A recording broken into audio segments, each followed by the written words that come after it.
네, 반갑습니다. 네, 2주간 안식주일을 잘 보내고 이렇게 여러 분 뵙게 되니까 더 반갑고 좋습니다. 그런데 2주간 이 강해가 중단되니까 여러분들이 앞 내용을 조금 가물가물할 텐데 지금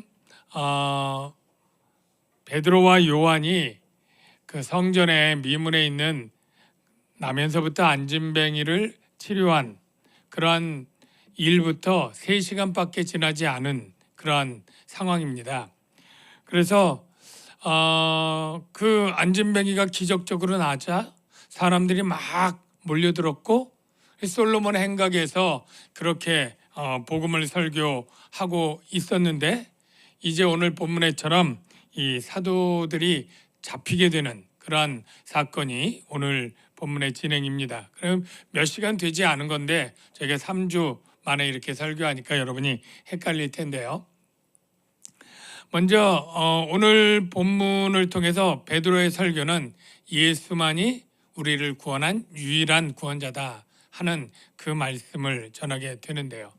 여러분들 한번 묻겠습니다. 여러분 혹시 여러분 중에 내가 기독교인이 되고 예수를 믿는 게 다른 종교들도 다 믿을 만하고 좋은 게 있는데 어찌하다 보니까 처음 간 게 교회라 여기 왔어. 네, 나중에 조금 뭐 이렇게 마음 안 들면 다른 종교로도 갈 수 있어. 혹 이렇게 생각하는 분은 없을 줄로 믿습니다. 예. 그런데 여러분들 가운데 그렇게 생각하진 않아도 다른 종교도 다 좋은 말씀 가르치고 다 유익하고 좋은 거 아니야? 나는 뭐 기독교 믿고 있지만 다른 종교도 인정하고 서로 화목하게 지내는 게 좋지 않아? 모든 끝은 다 정상이 산에 가면 정상으로 만나는 것처럼 모든 종교의 끝에 가면 다 한 하나님으로 만난다고 하는 말이 그럴듯한 거 아니야? 이렇게 생각하는 분들이 혹 있을까요? 여러분 우리 교회 등산친교회도 있고 한데 자, 이 산이 어느 산일까요? 어느 산? 예, 잘 모르겠죠? 네, 저게 설악산 대청봉입니다. 예, 지금 6월 달에 찍은 사진이고요. 저기 설악산 가는 길이 모두 몇 개인지 제가 인터넷에 찍어봤더니 14코스가 있더라고요. 물론 뭐 중간에 겹치기도 하는데 여러분 그래서 보통 사람들이 다른 종교에도 다 구원의 길이 있다라고 종교다원주의자들의 사상을 얘기하면서 우리가 다 다른 종교도 다 구원의 길이 있으니까 인정해서 너무 기독교가 다른 종교를 무시하고 배타적으로 있는 것은 덕이 되지 않는다. 오히려 그들과 좀 좋게 어떤 사역도 같이 하고 저기 석가탄신일에는 교회도 축 부처님 오신 날 이런 현수막도 좀 밖에 붙여주고 사찰에서도 뭐 성탄 축 이런 것도 붙여주니까 그렇게 좀 쿨하게 그렇게 해야 되지 않느냐. 때때로는 스님도 모셔가지고 강연도 해야 좀 오픈마인드의 교회가 아니냐 이런 생각들을 하는 분들이 있더라고요. 여러분 그게 맞습니까? 동의가 되십니까? 정말 산에 올라가면 정상이 똑같은 것처럼 그런 비유가 맞습니까? 저는 틀리다고 생각합니다. 왜냐하면 지금 산은 저렇게 그냥 편안한 산이 아니고 이런 산입니다. 여러분 화마가 온 산에 있어서 그냥 몇 달씩 불이 꺼지지 않고 있을 때 이 안에 피하지도 못하고 집이 다 타고 죽는 사람들이 많이 생기는 그러한 일들을 여러분 뉴스에서 보시죠.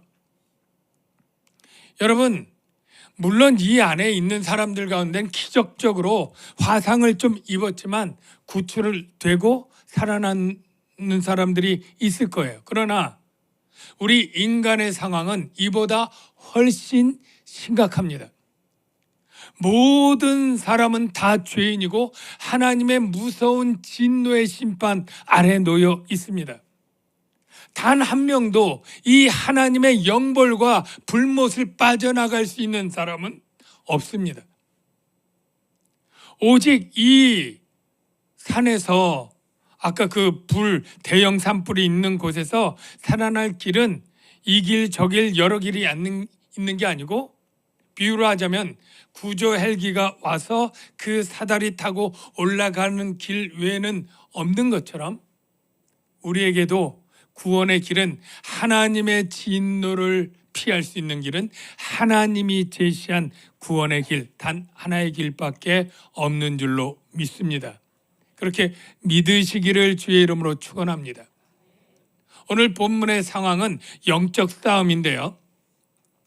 지금 베드로와 요한이 이제 그 솔로몬 행각에서 막 가르치고 있을 때 한 2-3시간쯤 지난 것 같습니다. 이 소식이 성전을 주관하는 대제사장 그룹과 그 수하에 있는 성전 맡은 자라고 되어 있는데 성전 경비대에 알려졌고, 그래서 대제사장들과 사두개인들이 몰려왔습니다.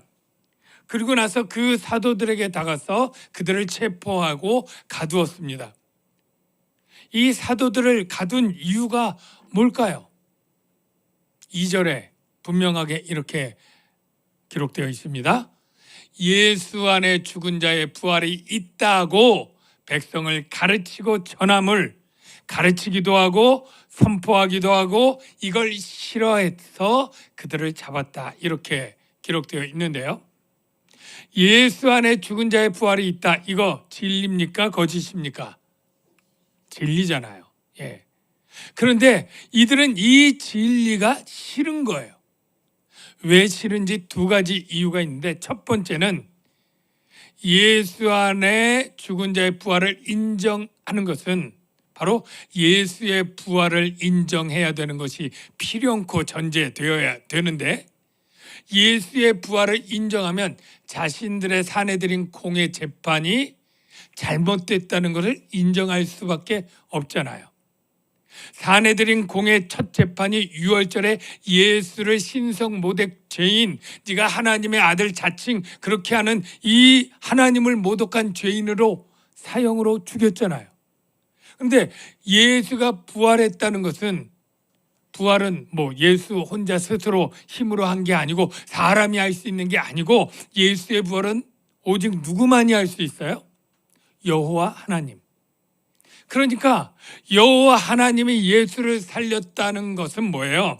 누구 손을 들어준 거예요? 사내들인 공회원들을 손을 들어준 거예요? 예수의 주장이 옳다고 손을 들어준 거예요?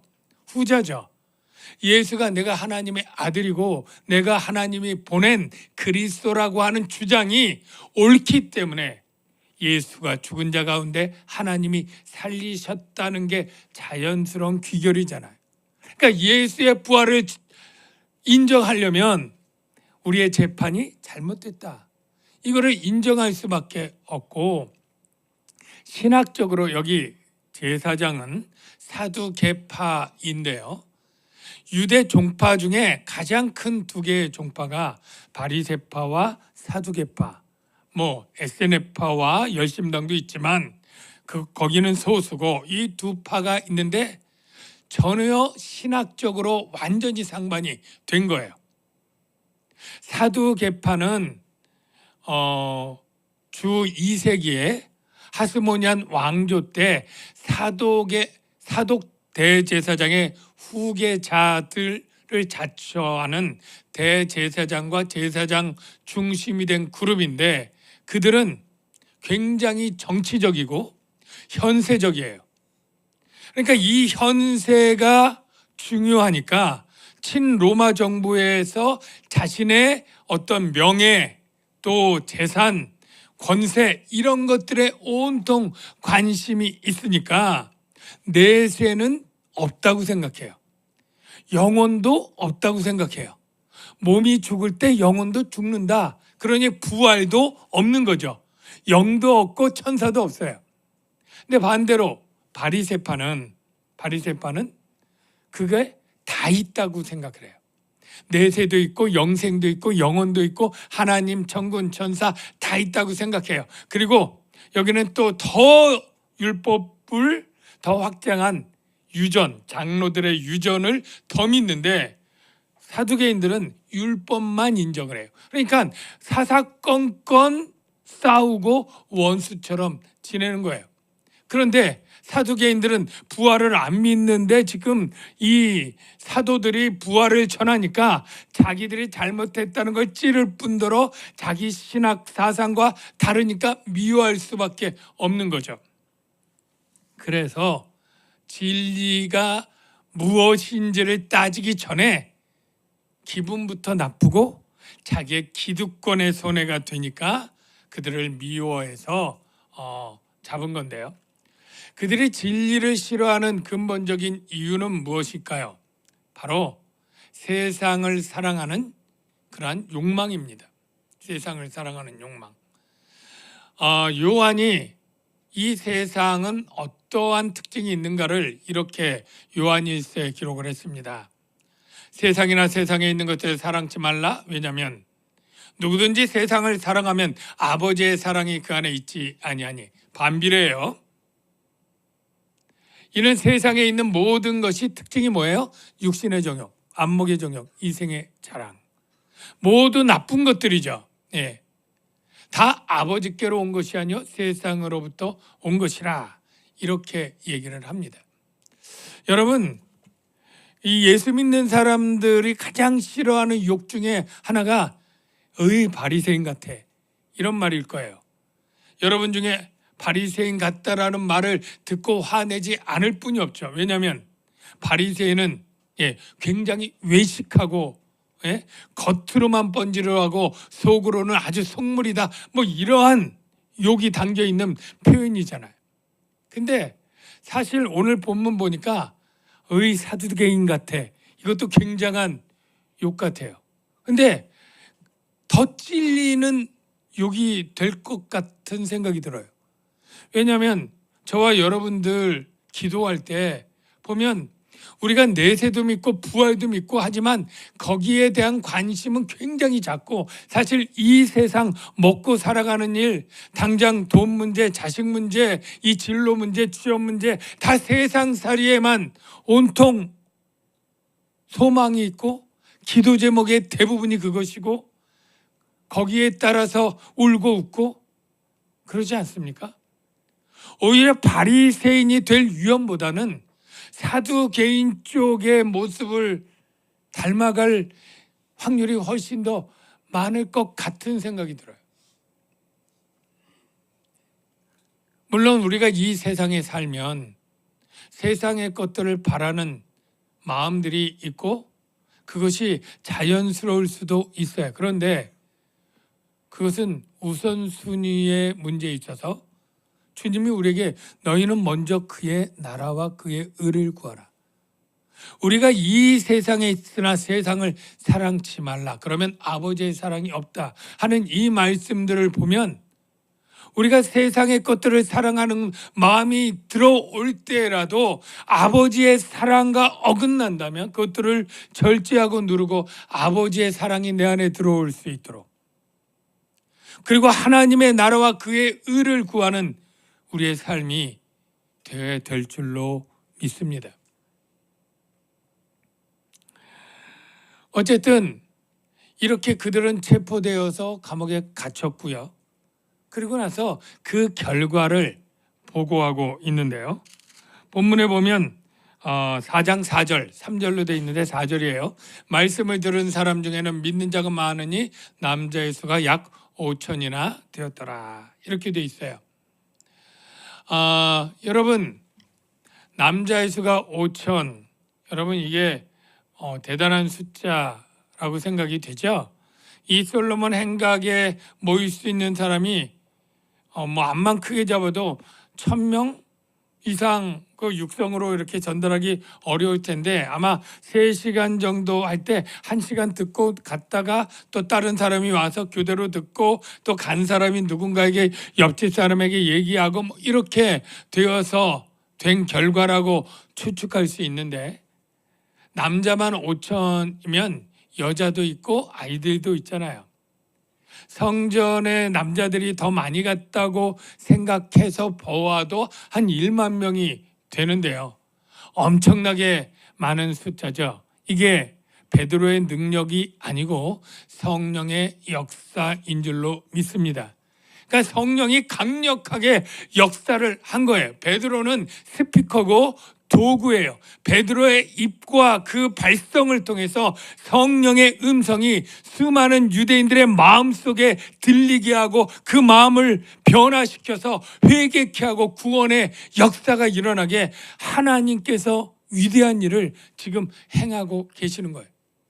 사실 우리는 지금 이 사두개인들의 말과 베드로와 요한의 이 말을 보지만은 사실 이 둘의 싸움이 아니고 이 배후에는 엄청난 흑암의 세력인 사단의 세력이 있고 또 하나님 편에는 하나님 성령의 역사가 지금 영적 싸움을 치열하게 싸우는 장면을 우리가 상상할 수 있어야 됩니다.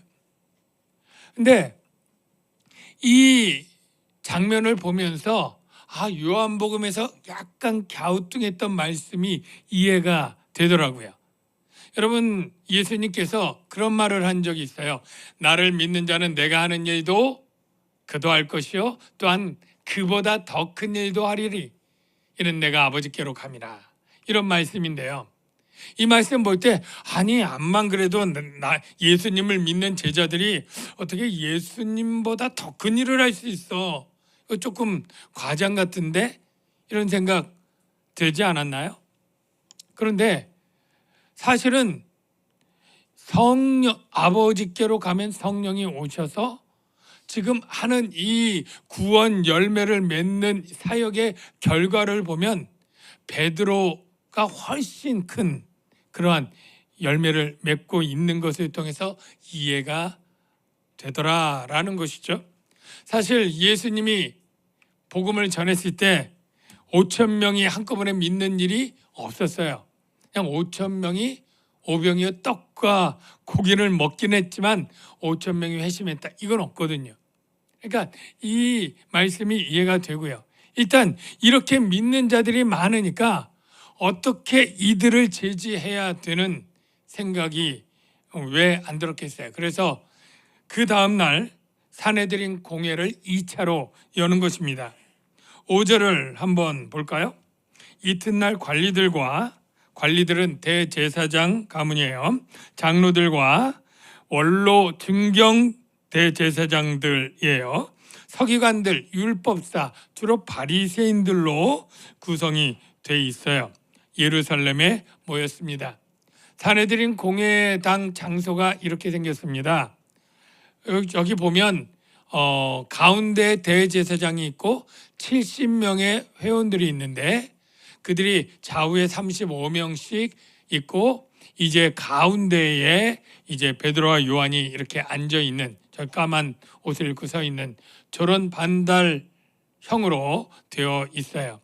그러니까 저기 피고로 딱 잡혀가면 1대 71명으로 서 있으니까 더구나 가장 그 유대에서 당대에서 최고로 똑똑하다는 사람, 최고로 힘세다는 사람, 그리고 교사의 타이틀을 갖고 법을 정하고 사법 행정의 모든 기관을 가진 사람들 쭉 둘러서 있으면 얼마나 위축되겠습니까?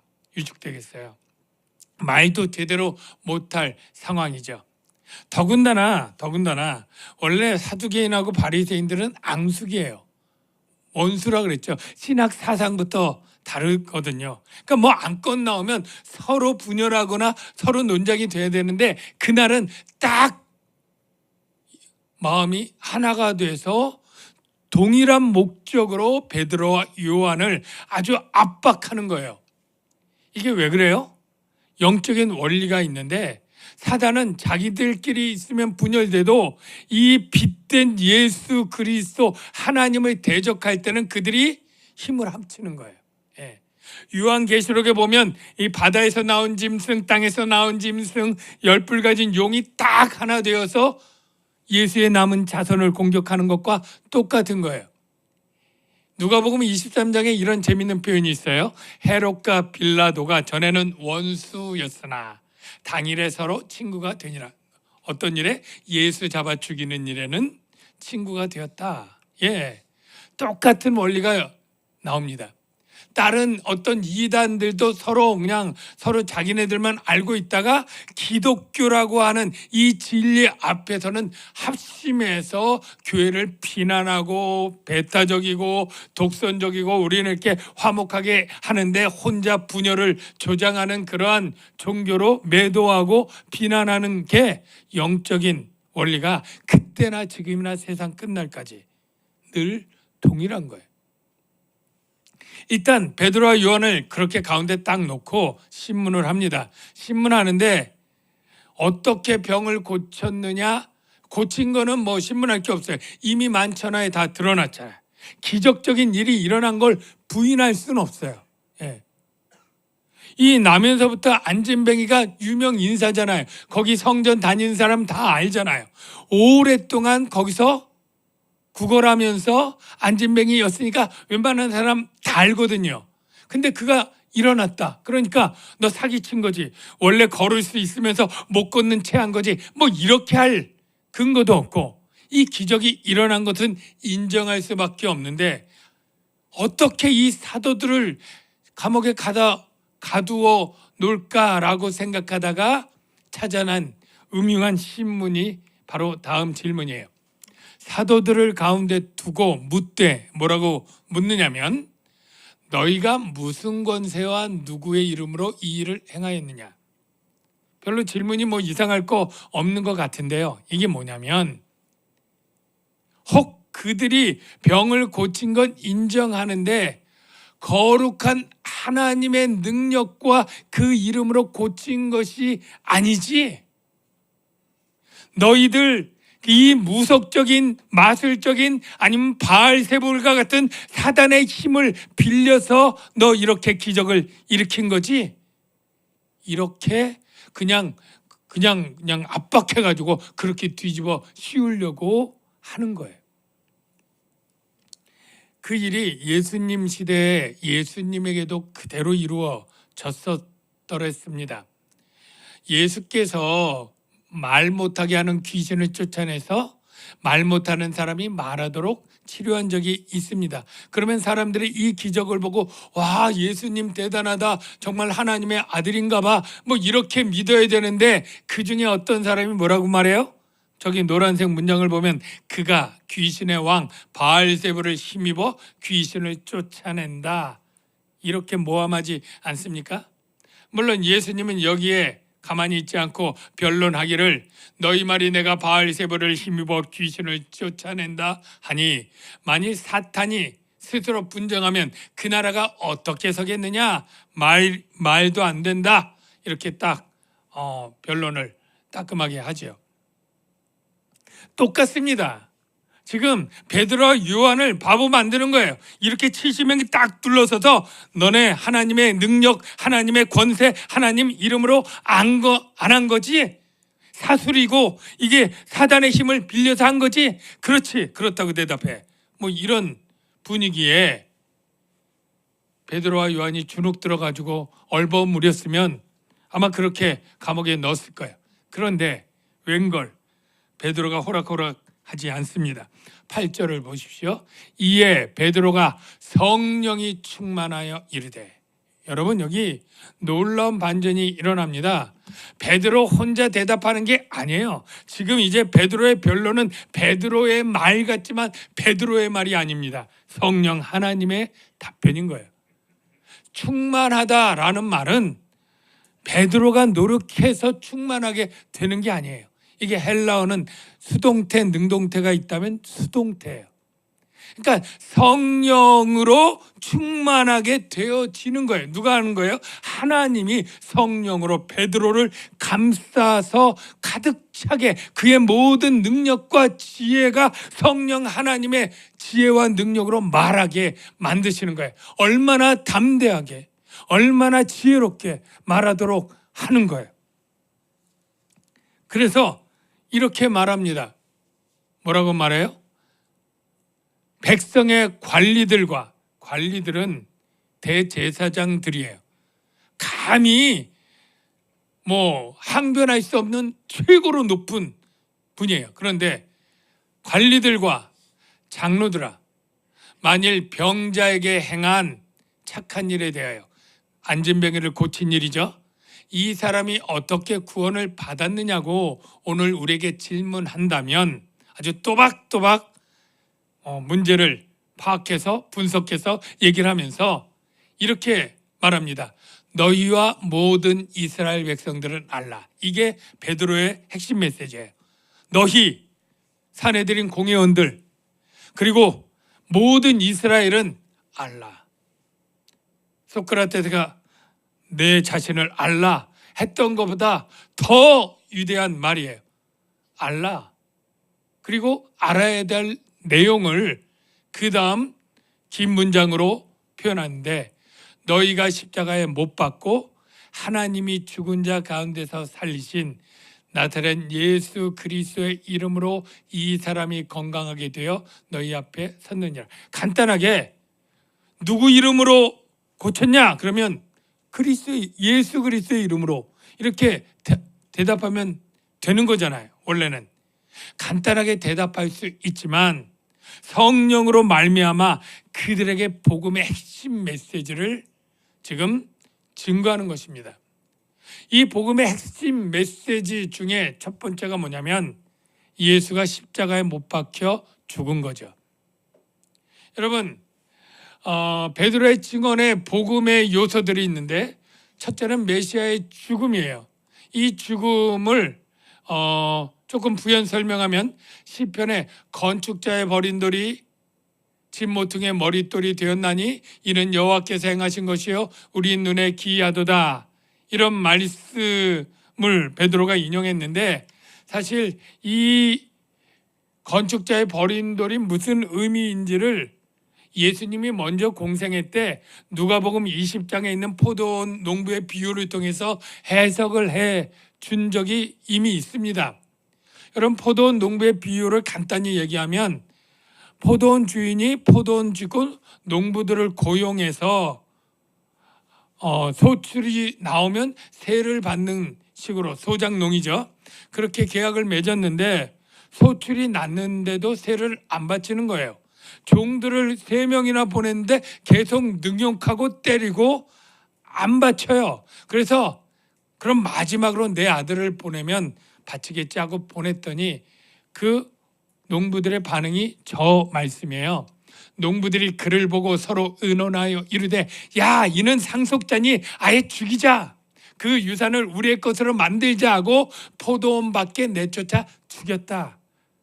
그렇게 얘기를 하고 바로 건축자의 버린 돌 얘기를 예수님이 해주세요. 그러니까 이게 뭐예요? 건축자의 버린 돌은, 건축자는 바로 하나님의 나라를 다스릴 지도자들을 의미하고, 돌은 예수님을 의미하고, 버리다라는 것은 죽이다라는 뜻을 의미하는 거예요. 어쨌든 이게 여호와께서 행하신 것이요, 이게 또 특이한 건데 뭐냐면, 이 예수 메시아를 죽였다라는 것이 하나님의 뜻 안에서 이루어진 일인데, 왜 메시아가 죽어야 되는지는 우리들이 너무 잘 알죠. 바로 우리의 죄를 대속해서 죽어야만 됐습니다. 우리가 죄인으로서 사망에서 건져나라면 바로 누군가 우리를 위해서 화목제물, 속죄제물이 돼야 마땅한데, 바로 예수님이 십자가의 죽음으로 우리에게 그러한 제물이 되어 주신 것이죠. 바울은 로마서에 이렇게 말합니다. 우리가 그의 피로 말미암아, 죄로 말미암아 죽을 우리가 의롭다 하심을 받았다.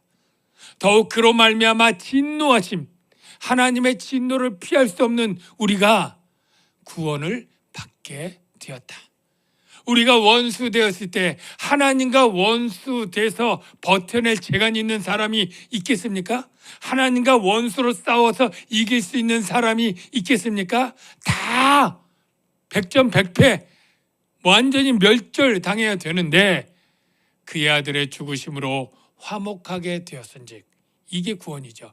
원수로 싸워야 될 걸 화목하게 평화를 이루었으니 그의 살아나심으로 말미암아 구원을 받을 것이라.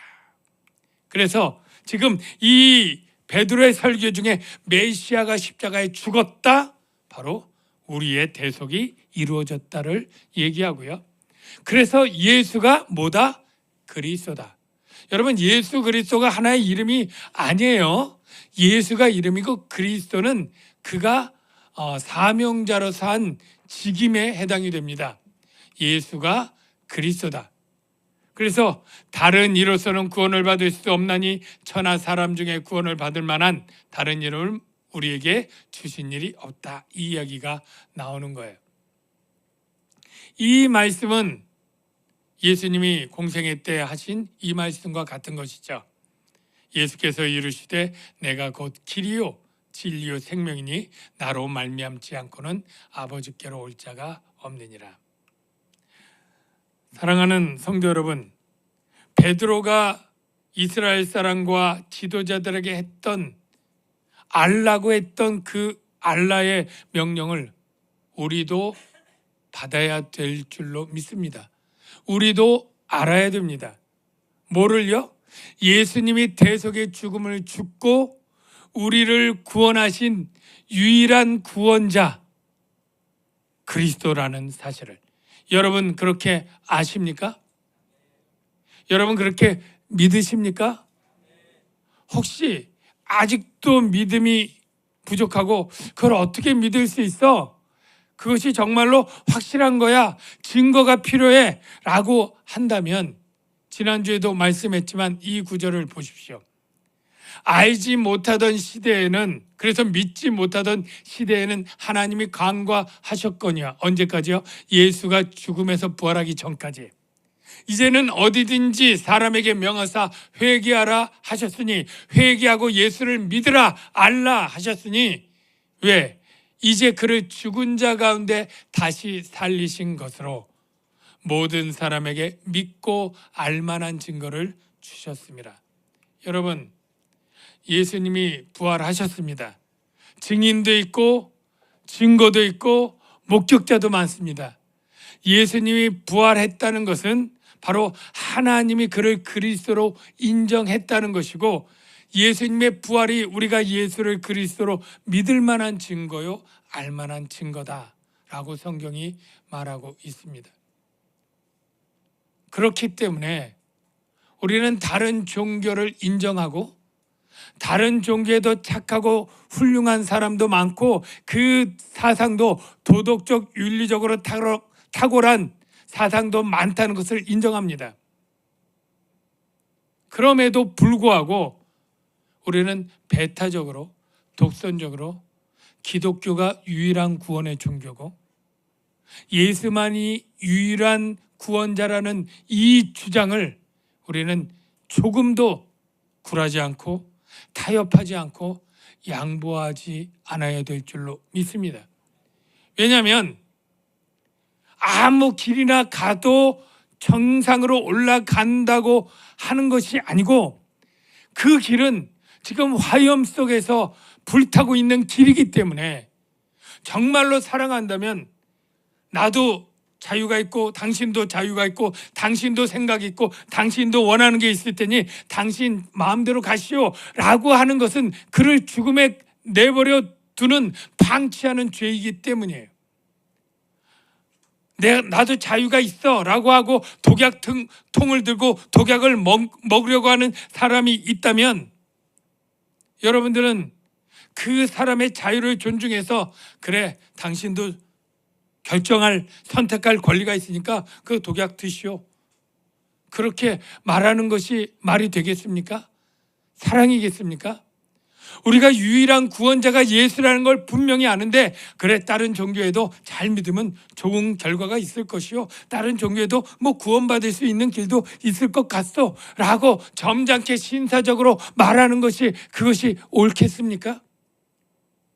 그렇기 때문에 우리는 기독교가 독불 장군처럼 혼자만 잘났다고 주장한다는 그러한 비난에도 불구하고 우리의 길을 포기하지 말아야 될 것입니다.